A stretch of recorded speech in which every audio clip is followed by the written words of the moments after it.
اعضای کمیته روابط بین المللی مدافع امنیت و مهاجرت ژورکوکینش یا پارلمان قرقیزستان روز 3 اکتبر سال 2022 در جلسه خود طرح قانونی را بررسی کردند که در حالتهای ویژه به ساکنان مناطق مرزی ولایت بادکند و اوش دادن سلاح را اجازت میدهد. رادیوی آزاتق بخش قرقیزی رادیوی آزادی خبر داد که این طرح قانون در قرائت اول علیه پذیرفته شد.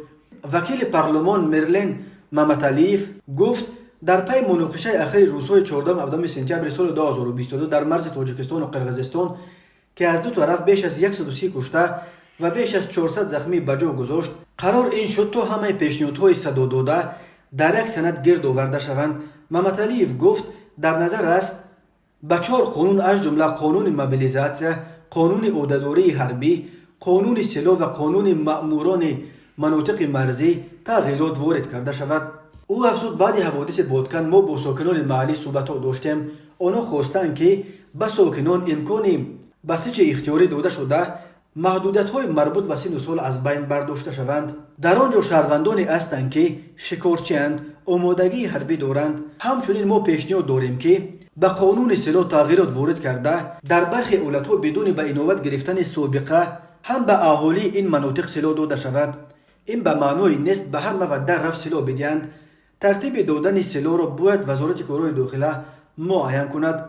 قبلا وکیل پارلمان اولان بقاسوف طرح قانون را پیشنهاد کرد که تقسیم سلاح در بین ساکنان مناطق مرزی را اجازت میدهد. این طرح قانون در معرض محکمه عمومی گذاشته شده است.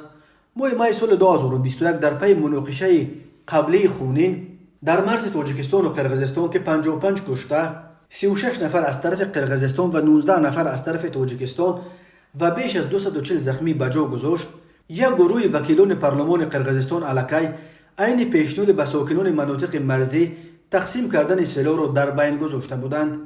مناقشه اخیر باعث شده است که وکیلان پارلمان قرقیزستان دیگر باره به بررسی این پیشنهاد ضد و نقیض برگردند. یادآور می‌شویم در پی مناقشه خونین مسلحانه روزهای 14 سپتامبر سال 2022 در مرز تاجیکستان و قرقیزستان جانب قرقیزستان از 63 کشته و بیش از 200 زخمی از طرف خود خبر داد و تاجیکستان از هلاکت بیش از 40 نفر و جراحت برداشتن حدود 200 تن دیگر تنها در بین ساکنان ملکی. دوشنبه درباره تلفات در بین نیروهای مسلح خود اطلاع رسمی نشر نکرده است، ولی ژورنالیستان تاجیک تا امروز رویخط دست کم 75 قربانی مناقشه اخیر را نشر کردند.